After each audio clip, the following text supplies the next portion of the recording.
Good morning, everyone. I'm delighted to see so many folk here.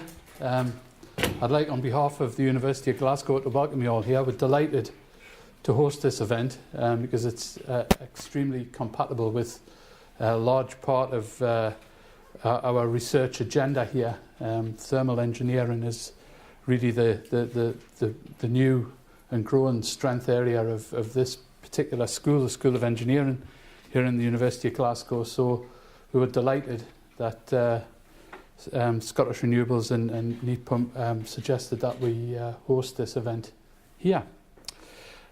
So I would like to welcome you to the university, of course. It's an old university, established in 1451. That's pretty old. It's the fourth oldest in the English-speaking world.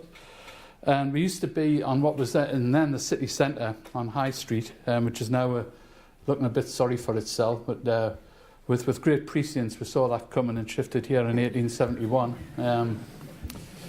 The university in its time has had 7 Nobel laureates. We've got stacks of students, and a whole crowd of new ones will come next week. So we very much look forward to that. We've got more than £130 million of annual research income, and a fair bit of that is in science and engineering, relevant to what we're talking about today. And a boast we can make is that we are one of the few true, along with some places in Germany and France, one of the few true global cradles of thermodynamics and therefore of thermal engineering. Sounds like a pretty bold claim to make, but it's true. There's just 5 of our illustrious alumni and former professors, most of whom need no introduction. But in case you didn't know, surely I don't need to tell you about Lord Kelvin, right? William Rankine devised the Rankine cycle, which to this day produces 85% of all the electricity used in the world. All the thermal cycles of any great significance use that cycle. James Watt, surely I don't need to tell you about him. Joseph Black discovered latent heat, more than a passing relevance to what we'll be talking about today. Robert Stirling, who devised the Stirling engine, a way of directly getting electricity from heat. So quite an impressive rogues gallery by any standards, I think. My own chair is named after William John McCone Rankine, and when you look at these illustrious people here, there's part of me thinks I shouldn't put this up because the present generation is somewhat pale in comparison. But anyway, we are where we are, and we're trying our best, and we're trying our best in thermal engineering. So moving on to what I've been asked to talk about, now we're over the little puff piece for the university. Scotland's hidden heat. Well, there's already been a mention that some of the heat is hidden in man-made infrastructure that was, deliberate, modern, used man-made infrastructure like, trunk sewers and trunk water mains, and that's certainly true. And there are options for heat recovery in the industries that move large amounts of water around inside pipes. But I'm not going to talk about that this morning. I'm going to talk more about natural sources of low-grade heat. So obviously these include the air, a surprising claim to make in Scotland in the winter, of course, and water at ambient environmental temperatures. With regard to the air, its big problem is it varies over very short time periods, especially in Glasgow. And at the time of year when you most want heating, it tends to be at its lowest. So air source heat pumps are grand, in the spring and autumn. They sail pretty close to the wind in the winter, which is a shame because that's exactly when we want the heat. They're brilliant in the summer, so you don't need to switch them on. As for shallow surface waters, if the water's only a metre or 2 deep and it's thoroughly mixed by flowing in a shallow channel, so a shallow river like the Kelvin, for instance, would tend to get quite mixed. The water temperatures in a shallow channel will tend to follow air temperatures, but in a rather subdued manner. So there's a lag thanks to latent heat. Not thanks to Joseph Black, of course. He only discovered it. It was God who invented it, I suppose. But this latent heat that Joseph Black discovered, water lags behind the air temperature, and that is useful. So the water tends not to get as chill as the air does, which is handy in winter. If I think about deep bottom waters, so we've got the Clyde just down the road, which has got deep bottom waters that are essentially brackish, estuarine waters, and subsurface waters, anything below a metre or so, really in the subsurface, metre and a half, these are very interesting because they tend to approximate the mean annual air temperature all the year round. And that's extremely useful. If you're not aware, the mean annual air temperature in Scotland is about 10 degrees. But is a sort of valley level. Top of Ben Nevis is a wee bit colder. Fortunately, not many of us live on the top of Ben Nevis. So the mean annual air temperature about 10 degrees. These sources will have that temperature in the depths of winter, which is quite handy when the air's down to -2, -3. If we've got large voluminous sources of naturally available water with suitable temperatures. And it was briefly alluded to in Shoenich's opening presentation that we have good reason to believe that if we go even deeper, we've got even hotter volumes of water there that we can go at. And that's one of my particular interests, but we haven't got the time to consider that today. We're talking about surface water predominantly and shallow groundwater today. So you'll have to come back again if you want to hear about high-grade geothermal heat in deep sedimentary aquifers and fractured granites and so on. Happy to bore anyone on that subject if you like.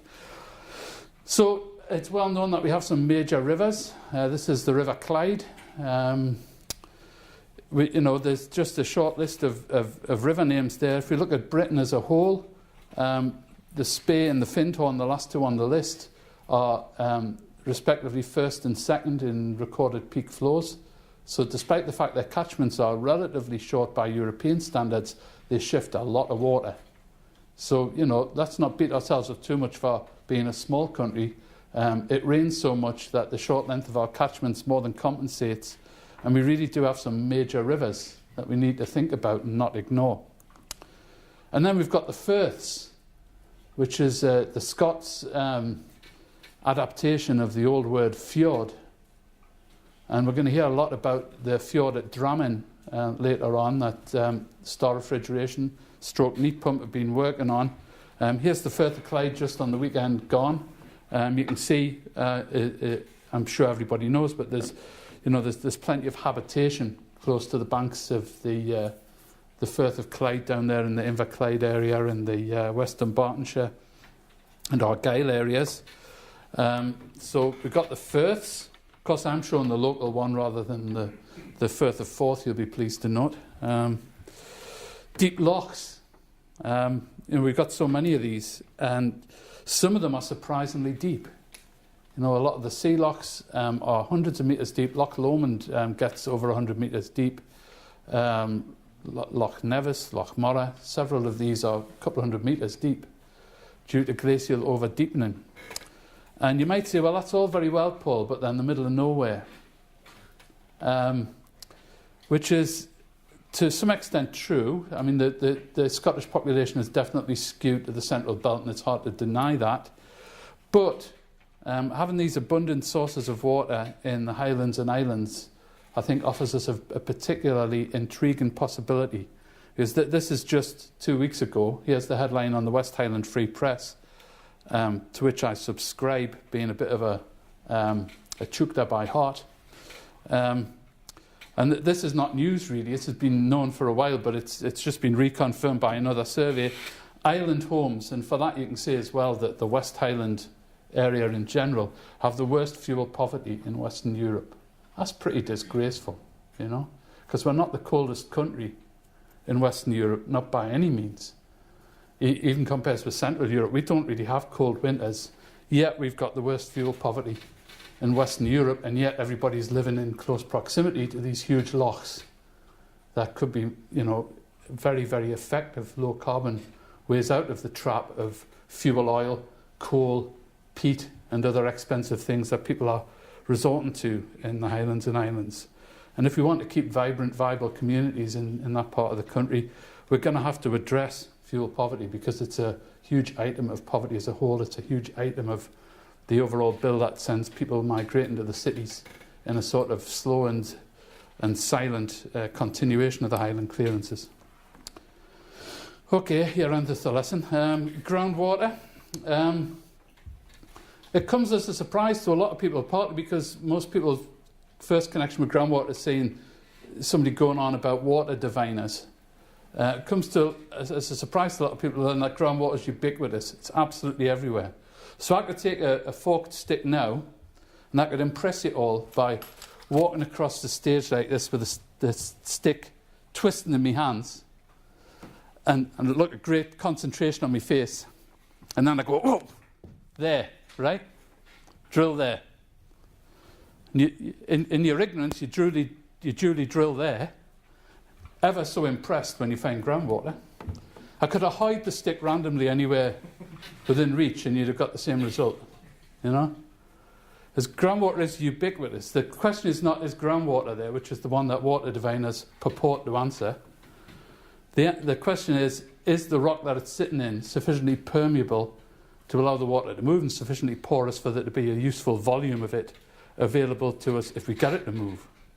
And rocks that have that property we call aquifers. Now, aquifers are not so ubiquitous. We have a lot of bedrock in Scotland that's not particularly permeable, not particularly porous, and in fact, our natural bedrock aquifers are rather scarce. I'll show you a map in a minute. The sandstones in Fife and Dumfriesshire. These shallow aquifers are already heavily pumped for public water supply. When I mentioned the deep geothermal resources, the Devonian sandstones that are equivalent to those in Fife occur at a depth of about 2 kilometres below Glasgow. And at that depth, they're going to be hot. So that's when we talk about hot sedimentary aquifers, it's not just in Glasgow, in much of the central belt that's true. So these things that close to outcrop are used for public water supply. The same strata at depth are going to hold hot water that nobody's yet tapped into. But as I say, that's another lecture. Sand and gravel aquifers. Most of our river valleys have these. And most of them are unexploited. There's a few here and there that are exploited for public supply, like at Fochibus and near Fort William. Though these shallow sand and gravel aquifers, there may be ecological issues where they interact with the rivers that support fisheries, but these issues are not by any means insurmountable. They're not a reason to dismiss them. So we have got something to go at. Here's a map of bedrock aquifer productivity. I realise it's an eye test. I'm going to show you a simplified version that cuts to the chase. The bits that are still not green are the sort of decent shallow aquifers of Scotland. But you see the red bits, those red bits dive to depth under the central belt. And that's what's interesting. Some of the blue bits do that as well, actually. And maybe our deep sedimentary hot aquifers. What about mine water? We've heard a fair bit about this in the news. Because it'll come as no surprise to anyone to learn that, you know, the coalfields being pretty much in the central belt with a few honourable exceptions like Broda and Machrihanish. Most of the mine water is in the central belt too, and that's good because that's where the bulk of our population is.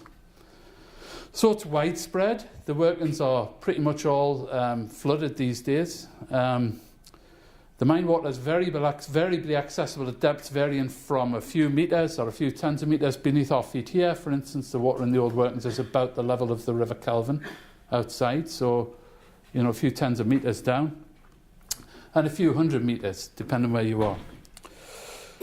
At a few sites, these mine waters are already heavily pumped. There are some important caveats about using this stuff to do with iron content and clogging risk, and this is just to show you what the iron content can look like. Just two examples I happen to have sitting on my computer from recent projects. One in East Lothian, one in North Lanarkshire. And you don't need a PhD in chemistry to figure out that that's different from normal water.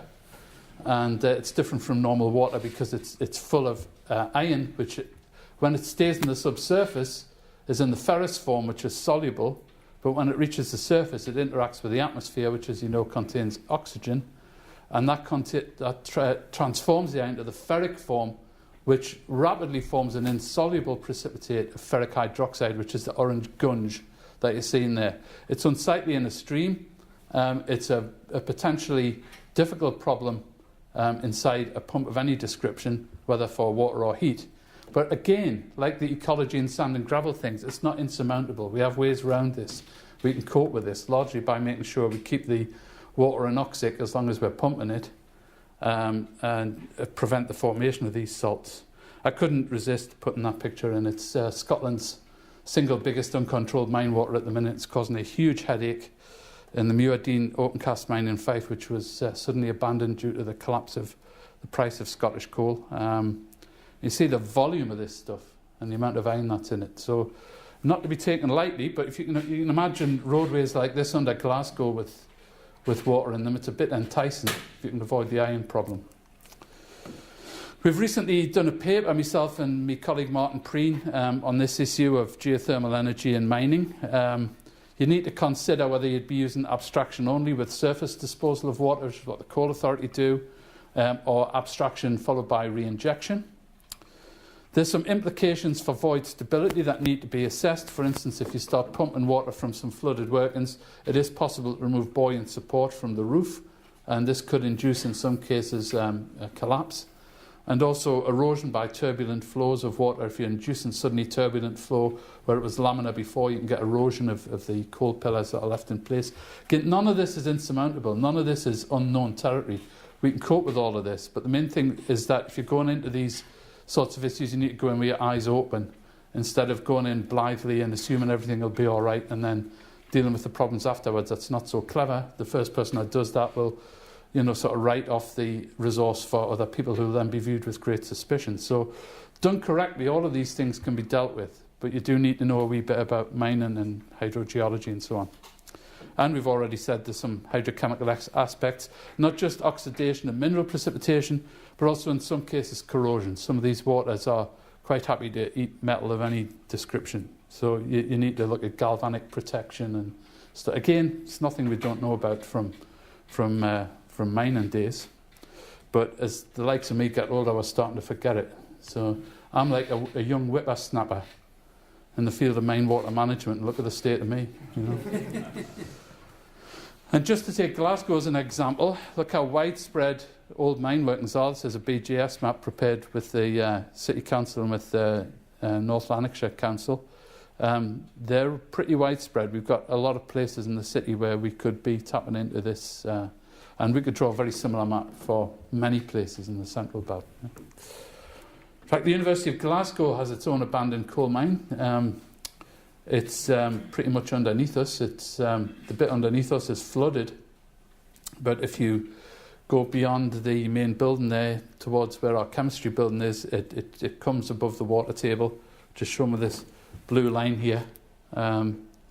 And we have this sort of section here that was historically used as a free sub-basement by the chemistry department. We're interested in the potential for maybe using this for experiments in ground source heat applications. It's one of the few areas of accessible underground workings in Scotland, but as usual there are issues to deal with, but long-term maintenance, ventilation, blah-de-blah-de-blah. So watch this space. Hopefully we'll get somewhere with it. In the meantime, we've managed to get some money, ourselves and colleagues in Spain and Poland, from the European Research Fund for Coal and Steel. I've got that the wrong way around. It should be coal and steel, not steel and coal. And the project's called LOCAL, Low Carbon Afterlife for Coal Mines. And we just started. We had the kick-off meeting last week. And it's about removing the barriers to commercialisation of heat pump applications using flooded mines. So coming up with reliable guidelines, amongst other things, for how to deal with these wee problems I've mentioned to you about stability and mineral precipitation, corrosion and so on. So using heat from flooded mines, it's much like using heat from any borehole. It's just the source of water is kind of a man-made aquifer rather than a natural aquifer. In this case, we've got the water being pumped out and then simply disposed to surface. Another alternative is to pump the water out, keep it anoxic, and re-inject it to the subsurface if you need to. Perhaps some disposal at the surface. It all depends on the water quality. It depends on a lot of factors. It depends on how SEPA view it in the particular local circumstances. So, but we've got lots of options for doing this. I thought I'd just say to close as well, we also have the option of cooling, using groundwater to cool, not just to heat. And in large, it's one of the ironies of modern building standards that we've now got the insulation of buildings, new buildings particularly, sufficiently good that we've created buildings that need active cooling year round. as well done, guys, you know. So, you know, instead of having a situation where we could have relied on the atmosphere to keep us at a reasonable temperature in winter, we've now got it so hot in a lot of buildings, especially with all the IT belting out waste heat, that we need active cooling of a lot of these newer buildings year round. It's a big problem in London because they've also got a huge urban heat island there, so the outside air is also warmer there. And a lot of these large office blocks and public buildings in London have perennial cooling demands. And we've been working at 3 of them. You'll be glad I'm not going to show you them all because we haven't got time. Royal Festival Hall, Tate Modern, Green Park Tube Station. It looks like Shakespeare's Globe is coming up next for some reason, which surprised me a bit because it's fairly open air, most of that, as I remember. But, you know, I suppose that's London for you. The first one we got involved with was Cooling the Tube. I was the sort of subsurface engineer and advisor for Cooling the Tube. And it had the ambitious aim of making the tube nice and comfortable and cool in time for the Olympic Games. Well, I think we managed about 3 stations by the Olympic Games, of which one was Green Park. And what we do at Green Park, with permission from Her Majesty, we drilled some boreholes on Green Park. You have to get permission from the Queen to do that. So it's a royal park, and besides, it's right outside her bedroom window. And we drilled some abstraction boreholes, re-injection boreholes. We simply passed the air through pipework down to these air handling units on the platform. I took this very quickly and surreptitiously with my phone when I was down there because I couldn't get anybody from the company to send us a decent picture of it. And if you take photos with your phone in London, you're likely to get arrested, you know. So hence it's a bit blurry, you know. But basically it works by passing the groundwater through the pipework there and fans, blowing the warm air over the cool water in the pipes. It heats up the water in the pipes, the water moves on and is re-injected. Doing very similar to Tate Modern, but Tate Modern is interesting for Scotland in a way that Royal Festival Hall isn't, because the Tate Modern is using sand and gravel deposits close to the river. And we've got a lot of sand and gravel that's poorly characterised, let alone exploited in Scotland, in most of our major river valleys. So Tate Modern's a bit more instructive for us. You can see there the curtilage of the site at Tate Modern, and this here is the actual outline of the gallery. It's an old power station. It's what you call a sympathetic conversion. We had to fit everything on their site curtilage. So we drilled our abstraction boreholes in there. They're underneath the pavement. Nobody knows they're there. There's just manhole covers. And the re-injection boreholes are just there in amongst the trees. Nobody knows this is there. But now we're providing all the air conditioning that the Tate Modern needs year-round with shallow groundwater. You can see the close contours where we're pumping the water out and the close contours where we're pumping it back in. And it's proven to be a very, very effective solution. There are plenty of places in Scotland we could do this too, as well, in conjunction with directly taking water from rivers where that's possible as well. Okay, that's all I wanted to say. I'll just leave you with that wee cartoon, and thank you for your attention.